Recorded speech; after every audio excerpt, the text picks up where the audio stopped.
അസ്സലാമു അലൈക്കും വറഹ്മത്തുള്ളാഹി വബറകാതുഹു.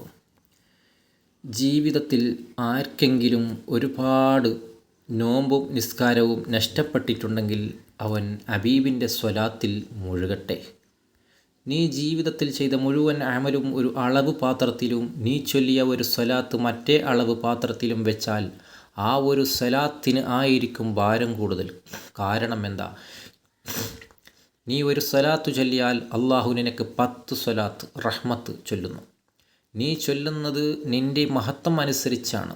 എന്നാൽ തിരിച്ചു നിനക്ക് അള്ളാഹു ചൊല്ലുന്നത് അവൻ്റെ റുബൂബിയത്ത് അനുസരിച്ചാണ്.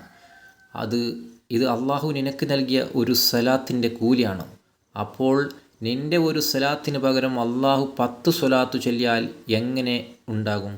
ഇമാം സഹലു തസ്തരി റളിയല്ലാഹു അൻഹു പറഞ്ഞു, അള്ളാഹുവിൻ്റെ റസൂലിൻ്റെ മേലിലുള്ള സ്വലാത്ത് ഏറ്റവും മഹത്വമുള്ള ഇബാദത്താണ്. ആദ്യം ആ ഇബാദത്ത് തുടങ്ങി വെച്ചത് അള്ളാഹുവും അവൻ്റെ മാലാഖന്മാരുമാകുന്നു. എന്നിട്ടവൻ ഇത് ചെയ്യാൻ വിശ്വാസികളോട് പറഞ്ഞു. ഇബ്നു ഖയ്യൂമിൽ ജൗസി റളിയല്ലാഹു അൻഹു പറഞ്ഞു, ആരെങ്കിലും ഹൃദയവിശാലതയും ബുദ്ധിമുട്ട് നീങ്ങാനും ദുഃഖം അകലാനും പാപങ്ങൾ പൊറുക്കാനും ഉദ്ദേശിച്ചാൽ അവൻ ഹബീബിൻ്റെ മേലിൽ സ്വലാത്ത് ചൊല്ലട്ടെ എന്ന്. അപ്പോൾ എന്നും നമ്മൾ സ്വലാത്ത് ഉരുവിട്ടുകൊണ്ടേയിരിക്കുക. ഒഴിവ് സമയം നമ്മൾ വെറുതെ പാഴാക്കരുത്. നമ്മൾ എന്നും സ്വലാത്ത് ചൊല്ലി ചൊല്ലി ചൊല്ലി അള്ളാഹുവിലേക്ക് അടുത്തുകൊണ്ടേയിരിക്കുക.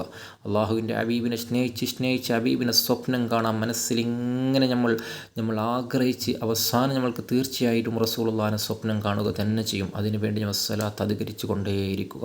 റസൂലുള്ളാഹിൻ്റെ ശഫാഅത്ത് വേണം, എനിക്ക് റസൂലുള്ളാഹിൻ്റെ തൃക്കല്യാണം കൂടണം, നാളെ ജന്നാത്തുൽ ഫിർദൗസിൽ ഒരുമിച്ച് കൂടണം എന്ന നിയ്യത്തോടു കൂടി തന്നെ നമ്മൾ ജീവിക്കുക. എന്നാലേ നമ്മളെ ചിന്തിച്ച രീതിയിൽ നമ്മൾ അതേ അവസ്ഥയിൽ നമ്മൾ എങ്ങനെയാണ് ജീവിച്ചത് ആ രീതിയിലായിരിക്കും നമ്മളുടെ മരണം.